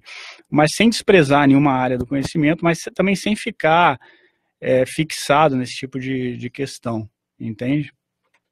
Quer complementar aí, amor? É só complementar o seguinte, como o Fábio falou, a forma ela é mais secundária, embora a gente reconheça, né, que tem algumas tipologias já clássicas aí que são estudadas, mas tal como você, olhando para um ser humano, você não pode dizer se o cara ele é positivo, se ele é negativo, se ele é um santo, se ele é um bandido e tal, só pelo fato dele ser humano, né? Então você pega um ser desses assim, e também não dá para saber se ele é positivo, se é negativo, qual é a intenção, só pelo fato dele ser de uma determinada categoria, tá certo? Então é o caso de reptiliano, tem gente que fala que eles são do mal, tem outros que falam que são do bem, e aí tem de tudo, né? Então isso é importante que a gente saiba, realmente privilegiar a interação e aí ver o que sai a partir dali. A gente procura evitar qualquer tipo assim de empolgação ou deslumbramento com esse tipo de assunto, né? Mas porque como é que você corta tem muita viagem na maionese. Não é assim. Olha, a primeira coisa é o seguinte, é colocar o pé no chão de por que a pessoa quer fazer aquela pesquisa. Por que você está interessado nesse assunto? Você está interessado para fugir de alguma situação, entendeu? Porque o assunto é interessante, ou o que te traz a essa pesquisa, né? E a gente procura, assim, usar ferramentas que é o próprio desenvolvimento da pessoa através da energia dela, né? Que a gente estuda essa questão da energia que a gente mais sutil. A gente usa, por exemplo, essa questão das técnicas de projeção, como o Yorn estava falando, que é a pessoa entender que ela não está numa dimensão só, que ela pode se manifestar em outras dimensões, com lucidez, não é sonho, não é imaginação, não é fantasia. Isso aí está comprovado já, sabe? Mas agora, a pessoa ela tem que vivenciar essa realidade por ela, não adianta a gente vir aqui e falar isso, senão, a pessoa quando vivencia isso, ela não tem dúvida, sabe? Então a gente procura promover, explicar isso, sem fazer lavagem cerebral, sem tentar convencer ninguém de nada, entendeu? Não tem nada disso não, a gente abre o debate, mostra a informação, quem tem interesse, que venha, e quem não tem interesse, cada um tem a sua liberdade de seguir com o que quer. Cada um com seus problemas, né, Fábio? Lógico, com certeza. Né? Mas existem técnicas para chegar a um ponto para ter mais compreensão sobre isso. Por exemplo, essa projeção com lucidez, né? Trabalho por sair o corpo, por encontrar essas espécies. Nós podemos fazer um projeto disso, essa é exatamente a nossa pesquisa, né? E pessoas que tiveram um contato com espécies fazer um cadastro para ver qual é o perfil deles, são altos, são pequenas, né? Como é a energias deles, né? Como ele pensa, né? Essas coisas, porque eles têm um contato conosco. O outro questionamento, como eu posso ajudar eles? Imagina, são talvez aqui espécies muito avançadas, evoluídas, que querem ajudar-nos, mas não sabem como usar um corpo físico humano, que tem talvez um rabo, né, coisas diferentes, né? Como ajudar esses, por integrar da nossa sociedade aqui, nossas sociedades, né, o trabalho junto. Esse é um questionamento que é bem interessante. Eu dou aulas de todo mundo. Eu sou alemão, né? Eu dou aulas não tinha percebido. Desculpa. Parabéns pelo português. Perdone, mas tudo bem. Então, o que eu percebo, né? Essas pessoas que são transmigradas de outros planetas, nós temos de vários lugares, em todos os países. Como nós podemos interagir com eles? Esse é um questionamento para mim, pessoalmente, porque eu vejo, essa é uma tarefa, né? Encontrar eles, por ver, por que nós temos essas dicas? Como nós podemos ajudar, né? Quais são nossas problemáticas que não conseguimos fazer sugestões para melhorar? Sim. Uhum. Queria te perguntar outra história. A gente vai pegar de um filme, eu não lembro, Céu em Chamas, isso? Fogo no Céu? Fogo no Céu. Fogo no Céu. Esse foi um dos filmes mais sérios, os primeiros lá que eu tinha visto sobre esse contato imediato e sobre, né, um cara que tinha sido abduzido nos Estados Unidos. Isso. E foi como é que e o Amorim contou uma história depois, né, que ele foi entrevistado depois, fizeram um filme, e o filme mostrava como é que ele tinha sido abduzido, e como é que ele voltou, né, gerou uma série de traumas, enfim. E eu lembro desse filme porque ele é aterrorizante em alguns aspectos, lógico, né, pela trilha sonora junto, pela situação, e o Amorim desmentiu essa parte, desmentiu não, mas que o próprio personagem tinha chegado a outra conclusão anos depois. Né? E eu acho que a gente fica muito com essa impressão de como a gente pode ajudar, ou não. Quem tem medo fala assim, como é que eles vão destruir a gente? Né? Eu acho que quem tem medo de falar, ou, né, tem receio de falar sobre isso, eu acho que é a principal dúvida. Conta um pouquinho, amor, desse Eu vou aproveitar seu gancho, Dani, de falar um pouquinho a respeito já que estamos falando de filme, né, dos extraterrestres aí no cinema. Então nós temos uma longa tradição aí de filmes que abordam essa temática aí, tá? Na verdade, talvez a primeira história que envolvesse mais diretamente, a gente teve algumas anteriores, mas a que teve nos meios de comunicação de massa foi A Guerra dos Mundos, né, que foi um livro lá escrito no século XIX pelo H.G. Wells, e que depois virou um filme na década de 50, 60, e tem agora até o mais recente, que foi feito com o Tom Cruise. E ele mostra o extraterrestre como o invasor, né? Exato. Chegando e dominando tudo. Nessa linha, você tem vários filmes aí. Você tem o Independence Day também, que é nessa linha. Você tem a Batalha de Los Angeles. O que eu mais gostei foi o MIB, né? Que foge. E tem os seriados também, Os Invasores. Eu lembro quando eu era pequeno, eu assistia Os Invasores, morria de medo, depois ficava com medo de disco voador e tal, né? Eram os invasores, né? Que eles vinham e aí eles viravam fumaça, tinha toda uma... E assim, então, o extraterrestre como o ser ameaçador, como o ser que vem de fora para dominar, para escravizar a humanidade e tudo. Então, pegar os recursos, né? Exatamente, pegar os recursos e tudo. E aí, isso tem uma longa... E isso dá ibope, né? As pessoas vão... Quem gosta de filme de terror, por exemplo, até tem um filme também, Contatos do Quinto Grau. Esse que eu te falei, né? Que é terrível. Não assista, gente, sério. Então, assim, nunca mais você dorme certo. Tudo quanto é tipo de coisa perturbada e doentia envolvendo os extraterrestres, né? E tem, por outro lado, aqueles que já veem o extraterrestre como um ser mais integrador, que quer vir aqui para somar. Talvez o filme que fez mais sucesso isso foi ET, o extraterrestre, né? Que todo mundo assiste, né?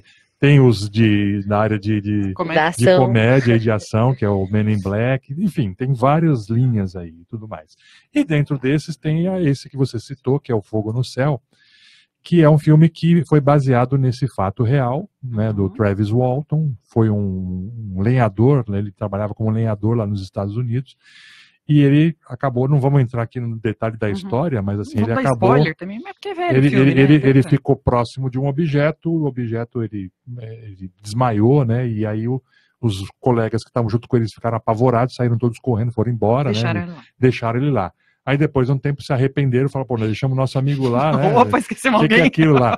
Voltaram. Quando voltaram lá, não tinha mais luz, não tinha mais Travis Walton, não tinha nada. E ele ficou 5 dias desaparecido com a polícia e com o FBI e todo mundo atrás, né? Um caso que virou comoção nacional, porque uns achavam que eles tinham matado o amigo e enterrado, outros acreditavam na história e ficou aquela celeuma, aquela polêmica e tudo. E depois de 5 dias... aparece o Travis Walton num outro lugar, completamente em estado de choque, tudo não lembrando de nada do que tinha acontecido, mostrando que os amigos realmente não tinham tido nenhum tipo de má intenção. E depois, com o tempo, eles, através de um tratamento com hipnose, o Travis Walton foi lembrando o que aconteceu nesses 5 dias, e ele relata, então, que ele acordou e ele estava dentro de uma nave, e encontrou seres que parecia fazerem experiências com eles e tal, né? É o clássico caso de abdução, né? Abdução, para quem não conhece esse termo e essa ideia, é os objetos e os seres extraterrestres que raptam, né, um ser humano com qualquer tipo de intenção que a gente não saiba. Nossa. Né? E no filme às vezes dá vontade de ser abduzido. E no filme mostra realmente como que ele tendo sido abduzido e tendo sido feita uma série de experiências com ele. Ele ficou apavorado e todo mundo fica apavorado era bem sombrio, também. A descrição dele era super sombria. Mas a gente aqui teve alguns anos aí que teve aqui em Foz um grande congresso de ufologia chamado UFOS, e vários pesquisadores, várias pessoas que tiveram contatos. A gente perdeu esse evento para outra cidade, não? Na realidade, ele está sendo realizado em vários locais. Né? Teve uma temporada que acho que tinha, inclusive, o patrocínio da Itaipu também. Então era feito aqui em função também do patrocínio. Mas aí agora, parece que como também não houve mais o patrocínio, também agora é feito em outros locais. Mas o fato é que essas pessoas vieram aqui e uma delas foi o Travis Walton. O próprio, ele veio aqui e veio contar a experiência dele, fez uma conferência dentro do UFOS. E a gente teve a oportunidade de entrevistá-lo. E ele, muito interessante, né, o depoimento dele, que ele falou, olha, realmente o filme e o livro tá como naquela época eu tinha a percepção de que era uma coisa ameaçadora e tudo mais. Só que hoje, eu analisando tudo, aquele clima de terror era muito mais da minha cabeça do que realmente aconteceu por parte deles. A minha hipótese hoje é que eu entrei na esfera de energia ou de ação daquele objeto, sofri lá um desmaio, e que eles perceberam isso e falaram, bom, se a gente deixar o cara aí, ele deve morrer. Então eles me recolheram e naquele período que eu fiquei dentro da nave, eles na verdade estavam me tratando para ver se eu não morria e que foi depois, quando eu fiquei bem, eles me largaram lá em algum lugar. Tá? Então, assim, eu acho que hoje a intenção deles era pelo contrário, é como se fosse alguém que atropela um cachorro e tem duas opções, ou sai e deixa o cachorro lá atropelado para morrer, ou então recolhe e vai cuidar, vai tentar ver se salva o cachorro. Ele hoje, a visão dele, ele tem esse depoimento, a gente tem esse depoimento gravado, inclusive, que ele acha que, na verdade, ele foi o caso do cachorro atropelado, que foi tratado pelos extraterrestres e não abandonado para morrer, como até os amigos dele mesmo abandonaram de medo, né? Então essa é a visão dele hoje. E ele fala assim, e o que comprova isso é que depois que eu tive aquela vivência de abdução e tudo, na verdade, eu tive uma saúde de ferro que eu nunca tive antes. Ele falou, olha, nem gripe eu tive mais depois daquilo, fazem 40 e tantos anos, né, que ele teve aquela vivência. E ele fala, não era assim. Então, de certa maneira, aquele tratamento que os caras fizeram me aprimoraram, me melhoraram a minha condição física. Então veja que depoimento rico isso, né, livro Dani? E um filme depois. Né? Por isso é que ele fala nessa entrevista que ele gostaria de fazer uma nova versão, um novo livro, contando uma revisão daquilo que aconteceu com ele. puxa, um livro e um filme depois se desmentir, imaginou? Difícil. Ai, que triste. Não vai ter o mesmo alcance, com certeza. Não, todo mundo gosta, né? Pode passar medo. Jogar o terror, jogar o terror. Fala, Renata. Temos uma pergunta aqui para o Coronel Luiz. Luiz, eram comuns os militares comentarem entre si histórias de avistamentos ou era tabu até mesmo nesse meio? Internamente lá, a gente não tinha nenhuma orientação do tipo, você viu, tem que relatar. Então, quando acontecia alguma coisa diferente, nós sempre trocávamos experiências, conversávamos. No meu caso, especificamente lá, isso foi uma noite, no dia seguinte a gente comentamos com outros companheiros, não tem nada que proíba, não tinha nada que proibisse esse tipo de interação. Eu trocava experiências para tentar identificar o que realmente aconteceu. Tá? Mas não tem essa determinação de, poxa, você viu, você tem que relatar, ou você viu, tem que ficar calado. Tá? Você viu, você pode continuar interagindo, não é nada anormal, digamos assim. Não era nada e continua sem ser nada anormal. Muito bem.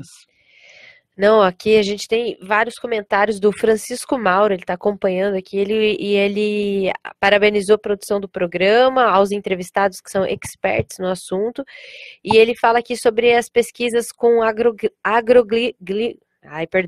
agroglifos, que comentávamos anteriormente, né?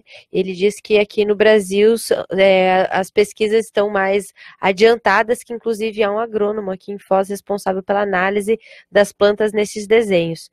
E que outra coisa, que ele nasceu aqui e eles lá, no planeta deles. Ok, a questão é o seguinte, o que eu tenho que fazer aqui com eles ou sem eles? Olha lá, agora vamos pro sorteio, peraí. Pergunta? Vai, Fábio. Desculpa, eu não entendi muito bem. Você pode repetir aí? Ele falou, bom, ok, eu nasci aqui e eles nasceram lá no planeta deles. A questão é, o que ele tem que fazer aqui com eles e sem eles? Então, essa relação humanos e extraterrestres, qual que é o propósito? Pelo menos foi desse modo que eu compreendi a questão. Eu acho que é uma excelente pergunta. Todo mundo joga para jornalista a resposta. Mas não tem graça isso aqui, Fábio. Fale, mas é uma pergunta em aberto. Eu não tenho resposta para isso. Eu acho que, como toda área de pesquisa, a gente tem uma série de indagações e questionamentos também. Né? Então, junte-se a nós e vamos estudar. Né? Eu acho, na verdade, é mais ou menos como aqui. Nós temos vários tipos de pessoas, nós temos várias tarefas para fazer. Eu acho a interação com extraterrestres é parecido. Existe, com certeza, alguns extraterrestres que querem só brincar com nós. Esse não tem um sentido profundo, mas existem outras tarefas que são muito mais avançadas. Esse depende mais de nós. Em momento, eu tenho uma vontade de ajudar aqui o planeta, ou a evolução mesmo. Eu tenho uma energia para conectar pessoas e extraterrestres que têm a mesma ideia. Essa é uma hipótese.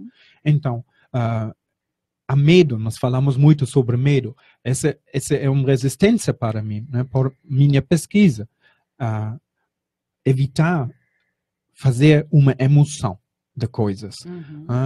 Primeiro, olha o que aconteceu aqui. O que eles podem fazer, ou querem fazer, e porque esse é mim, que eles são em contato. Fazer uma pesquisa mais racional. Eu acho a interação tem cada vez uma tarefa. E vamos em frente, ver essas várias possibilidades. É muito amplas as tarefas. Perguntaram sobre assistência interplanetária depois. Esse é o ponto desse. Sim, nosso planeta aqui tem processos, vários processos. Outros planetas têm uma evolução também. Talvez existe grupos especialistas que têm conhecimento dessa complexidade do nosso processo aqui e podem ajudar. Como nós podemos interagir com eles ou incluir eles para ajudar nosso processo? Esse é um dos questionamentos da assistência interplanetária. Pode ser, eu sou um desses especialistas. Como eu posso lembrar de minha tarefa? Como eu posso ter um contato da minha tarefa que eu fiz antes essa vida intrafísica, né? Seja, fazer uma retrocognição, por ver, eu fiz um planejamento dessa vida aqui, como entrar com isso. Esses são os questionamentos que são um pouco na fora da curiosidade, porque esse inclui mim mesmo. Né? Eu sou o objeto da pesquisa.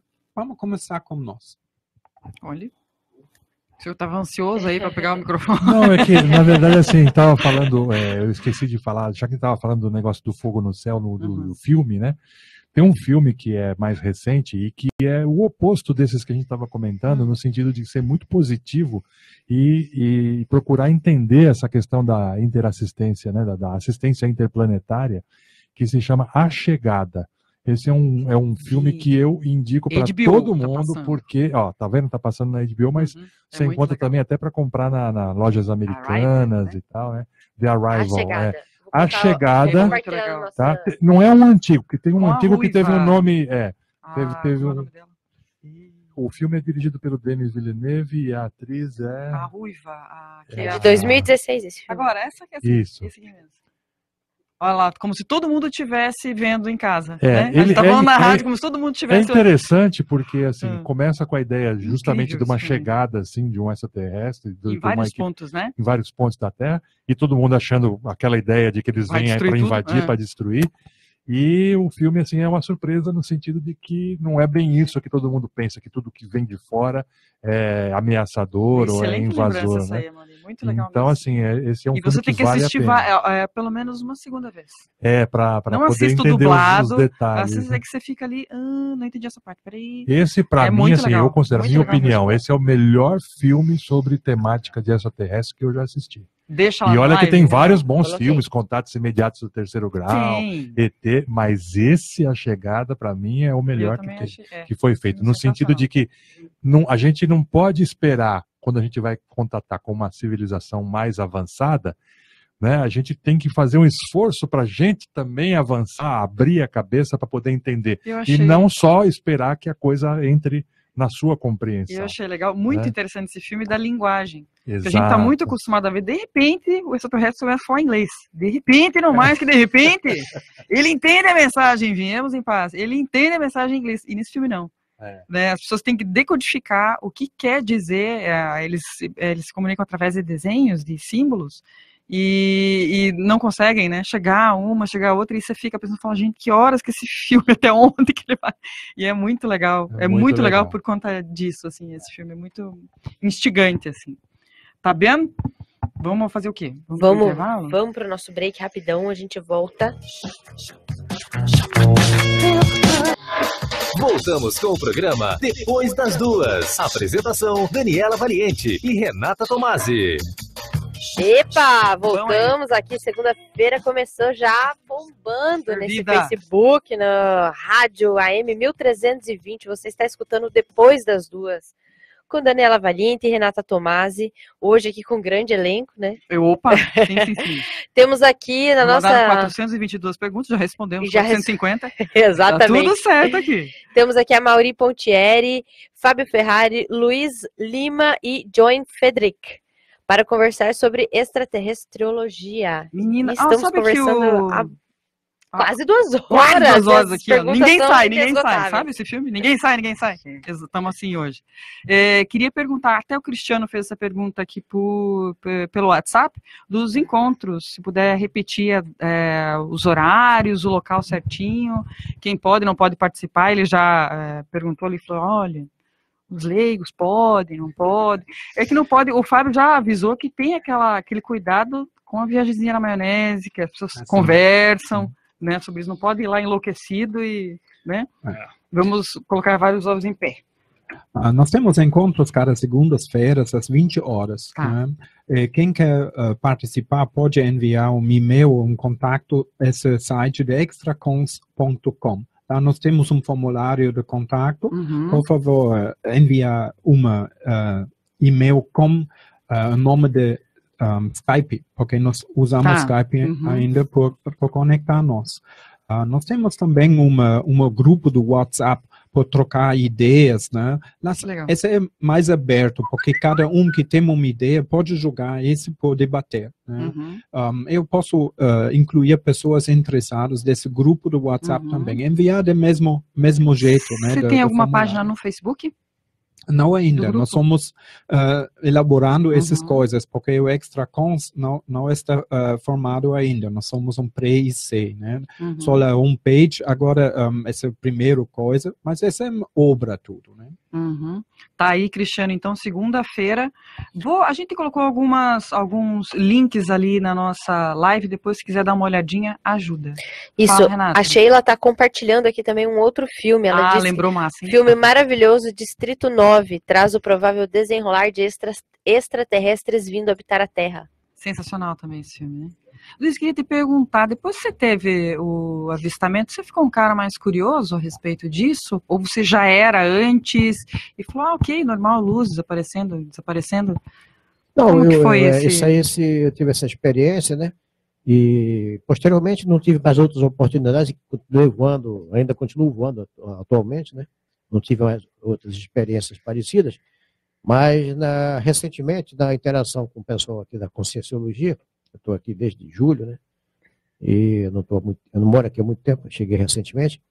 Me veio à mente uma experiência que eu tive lá em 1971, lá no Nordeste. Foi a primeira vez que eu criei uma hipótese. A gente estava numa manobra no município de Maxaraguape, no Rio Grande do Norte. E tinha durante essa manobra a gente tirava o serviço também de sentinela. Tá? E você tinha um ponto de sentinela que você ficava no final da pista, né? E não tinha luz, tudo escuro, tudo no breu, só no acampamento que você tinha as luzes lá para você trabalhar. E o acampamento ficava a 1 quilômetro de distância. E estava numa situação dessa de noite, plena, sem nuvens no céu, e sem lua, sem nada. E eu comecei a observar no horizonte, né? O horizonte eu não tinha noção de distância, bem longínquo, mais para o interior do sertão ali, luzes que começavam a andar de um lado para o outro, paravam, subiam em certas velocidades. E em 1971 a gente não tinha no Brasil qualquer tipo de avião que fizesse aquele tipo de coisa, com aquela velocidade e aquela capacidade de subir ou descer, né? Aquilo na época me marcou e depois eu cheguei a comentar com os colegas para ver se alguém verificava, né? Depois disso ficou só essa coisa na cabeça. Tive essa experiência na década de 80, mas posteriormente não lembro de ter tido outra, né? E com a vinda para cá, eu comecei agora a ficar mais curioso, como você falou. Agora a curiosidade ficou aguçada. Eu tive as visões, essas experiências, e como colocou aqui o nosso amigo alemão, o que é que eu posso fazer com isso? Tá? Como é que eu posso interagir, eu posso contribuir? Tá? Então a curiosidade começou a surgir agora, não na ocasião que eu voava, né? A projeciologia ela vai ter um papel super importante nisso, né? Acho que a curiosidade das outras pessoas que também desenvolvem algum tipo de estudo em relação à Foz é especificamente por ter a ver com a projeciologia, porque fica uma coisa mais clara de você poder entender. Porque assim, a projeciologia ela trabalha com esse conceito de multidimensionalidade, ou seja, que existem outras dimensões além dessa dimensão sensorial física, né? Então isso ajuda a clarear uma série de fenômenos que transcendem essa questão material, né? Inclusive fenômenos ligados a essa área da extraterrestrologia, que muitas vezes não são materiais, não são físicos. Então assim, a projeciologia ela abre um panorama para a pessoa entender a questão como se diz, do parapsiquismo, da percepção extrasensorial, de uma série de fenômenos que ela não consegue encaixar. Não consegue ligar, né, esses fiozinhos. Né? Exatamente. E é como o Yorn estava falando, a própria experiência fora do corpo, né, a projeção, ela também permite uma série de contatos extrafísicos, além da fisicalidade. E isso a pessoa vai encontrar ali outro tipo de inteligência ali fora. Né? E essas inteligências às vezes são daqui, do planeta, e às vezes não são. Mas eu digo que uma coisa associada à outra fica muito mais sereno para a pessoa conseguir, né, compreender melhor. Sabe que quando o Luiz estava falando lá da experiência que ele teve lá também, lá no Nordeste, tudo lá no Rio Grande do Norte, eu estava lembrando aqui de um estudo que é feito na ufologia, né, que é chamado, é controverso também, mas tem as chamadas linhas Bavik, que começaram a fazer um estudo de onde tinha mais avistamentos no planeta. Tá. E perceberam que existiam algumas áreas que tinham mais avistamento que outras, assim, formando uma espécie de rota ou linhas, né, assim, que dava para identificar de certa maneira, né? Então, por exemplo, se você for pensar do ponto de vista da ufologia, a região que nós estamos aqui é muito pobre de avistamento frente a outros locais, por exemplo, na Amazônia até hoje, né? Então, o que leva a crer, né, que aqui não é rota de disco, é rota de avião, mas não é de disco voador. Mato Grosso, eu ia perguntar, o Mato Grosso é uma região bem frequentada? Vamos dizer assim? Tem algumas áreas que são bem conhecidas. Por lá no céu.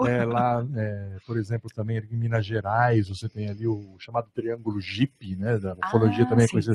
Joanópolis, Itatiba e Peruíbe, né? Então tem ali uma área que também, inclusive é chamada do Triângulo das Bermudas brasileiras, né? Porque tem muito avistamento ali, né? Mas aqui na nossa região não. Então, se você for ver do ponto de vista de avistamento físico, aqui não seria um bom lugar para você estudar, ter esses tipos de contatos, né?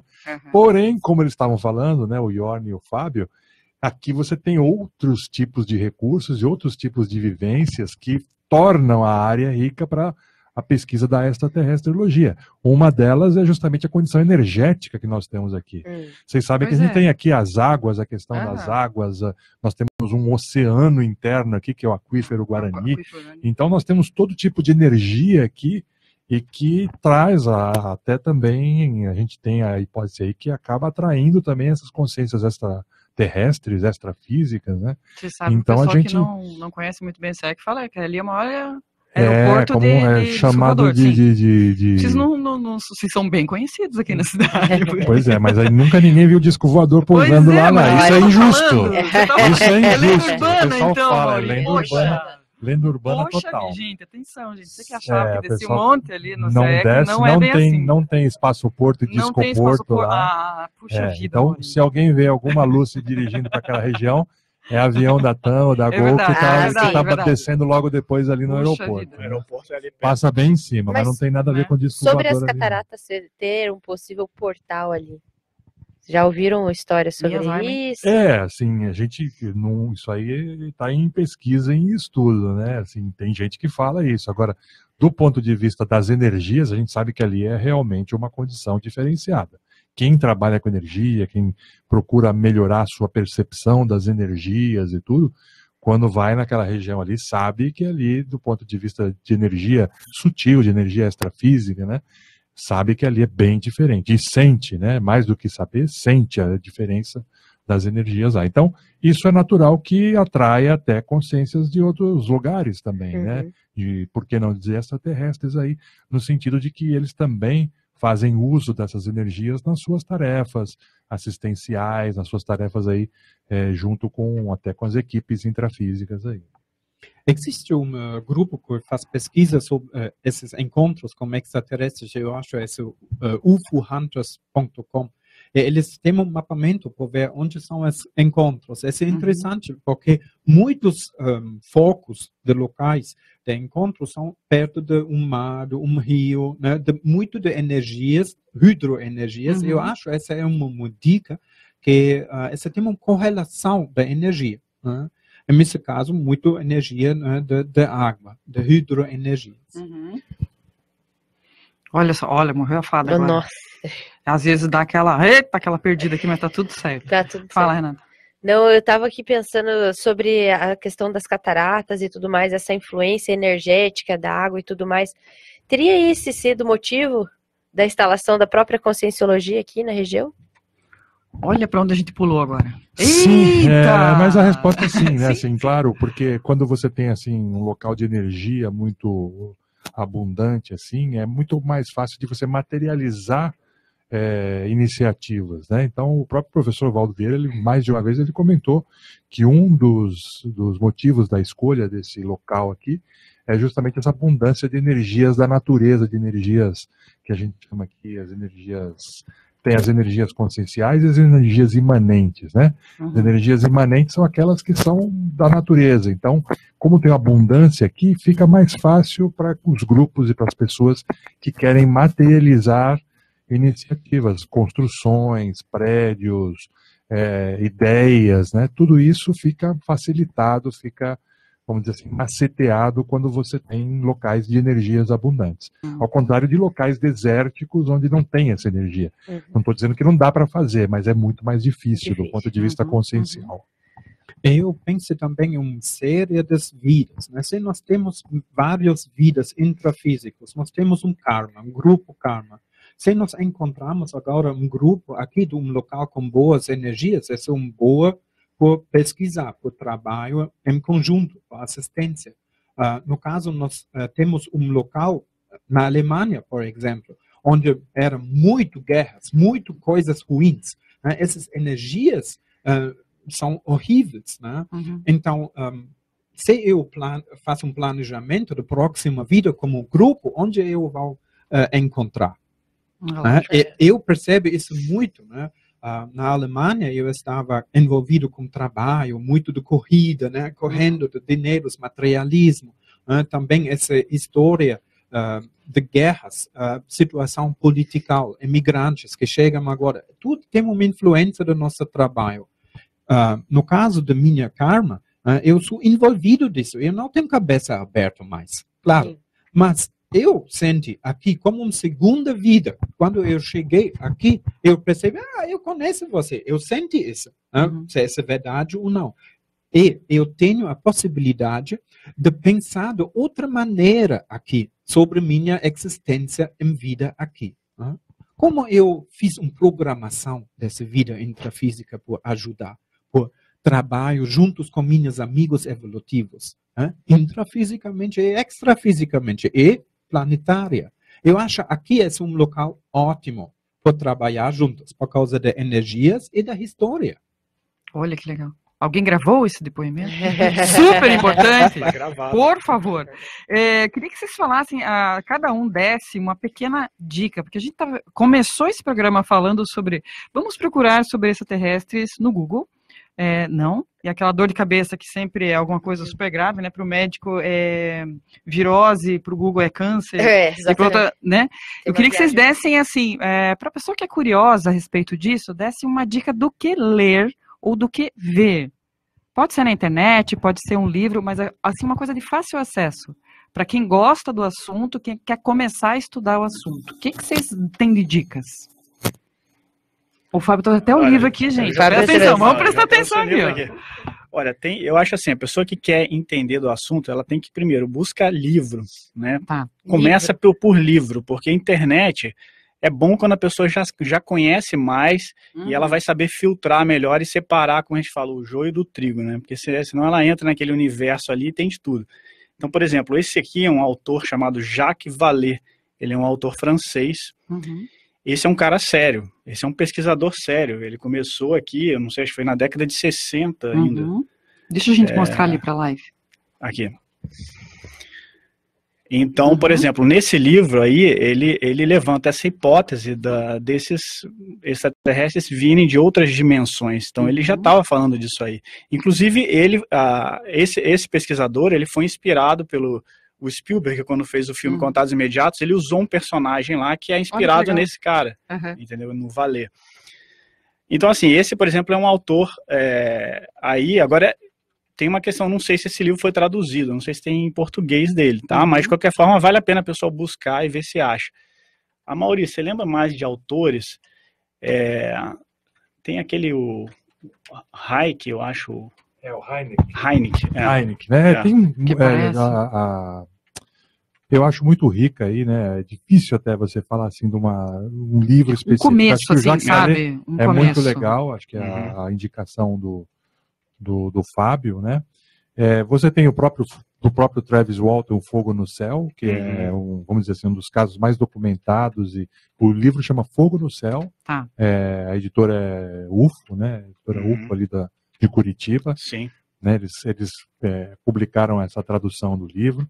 E, de maneira geral, os livros da UFO, né, são da editora, né, que faz a revista UFO, Se você entrar lá no site, tem muita coisa boa. Séria, assim, são publicações sérias, assim, até o guia de tipologia extraterrestre. Tem muita coisa boa, né? Acho que dá para fazer. E do ponto de vista de filme, acho que fica aquela indicação lá da chegada. Deixou lá na live já também.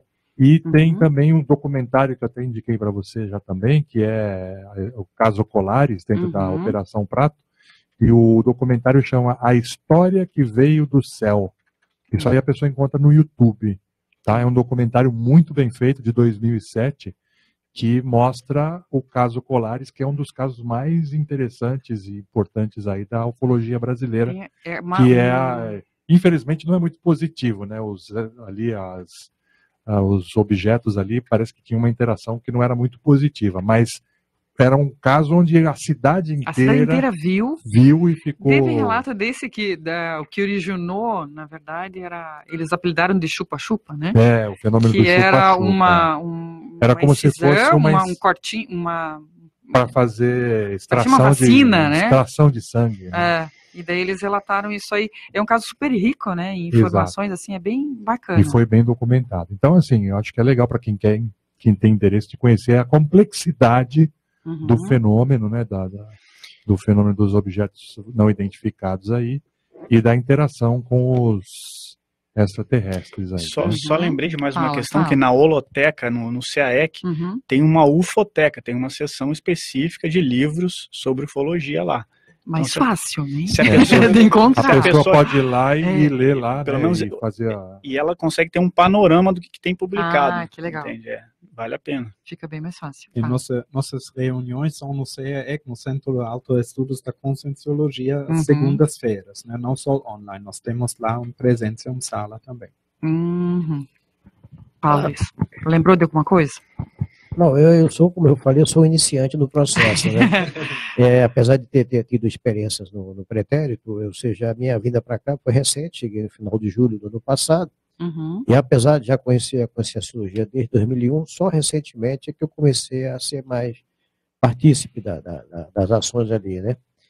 E comecei não fiquei só na crença porque os outros falam, eu comecei a ter minhas experiências.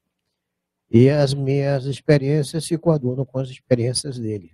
Apesar de ter poucas e ainda ter muitas dúvidas, e muitas hipóteses estão sendo criadas, mas eu já, basicamente, em conjunto aqui com o que eles estão falando, eu me identifico. Então, eu não estou naquela fase ainda de faça isso ou faça aquilo. Eu estou vivenciando algumas coisas e depois é que eu vou procurar as respostas. Acumulando informações aí. Eu sempre faço assim, eu sinto antes e depois isso aqui, o que eu vou fazer com isso, onde é que eu posso ler sobre isso. Estou nessa fase. Bacana. Fala, Renata. Não é isso. Coloquei também o documentário Dolores Cannon on the Three Waves of Volunteers, que foi uma recomendação do John aqui para os nossos ouvintes. Então, tem no YouTube, eu coloquei um link. Descrevi também todas as sugestões ditas aqui, coloquei em uma postagem na nossa live também, sempre RCI, sugestão de livro, de filme e de documentários. E a Sheila Humphreys fez um comentário aqui, disse que em breve no site da Extracons lançaremos bibliografia e filmografia, para quem tiver interesse. E ela também foi a pessoa que sugeriu Distrito 9. Para assistir. Isto mesmo. Uma outra dica que nós temos livros para iniciar isso, mas nós falamos também sobre assistência. Quem tem interesse de participar em uma assistência, podemos fazer uma dinâmica lá no CAEC, que são assistências como um grupo. Nós temos cada dia assistências lá para trabalhar energeticamente. E que é interessante também usar laboratórios lá no CAEC para fazer uma pesquisa. Nós temos lá 18 laboratórios para pesquisar várias coisas em profundo. Olha que interessante. Você estava com medo, achando que o pessoal era ET, eu tinha escovador no local, parece que não. Parece que o João Mário acabou toda essa história aí. Exatamente. Lenda urbana, vamos riscar essa aqui, Renata. Essa lenda urbana detonada. A gente tinha que criar um programa detonando lenda urbana aqui na cidade. Eu queria agradecer demais, porque a gente manteve esses 4 senhores em cativeiro hoje, aqui no Depois das Duas, meu Deus, sem café, sem bolachinha, né? Praticamente abduzidos. Queria agradecer demais a presença do Luiz Lima, do Fábio Ferrari, do John Frederick e do Amaury Pontieri. Muito obrigada pela presença de vocês. Tá bem? Qualquer novidade, a gente está de portas abertas aqui. Muito obrigado. Vamos para um breve intervalo, daqui a pouco a gente volta.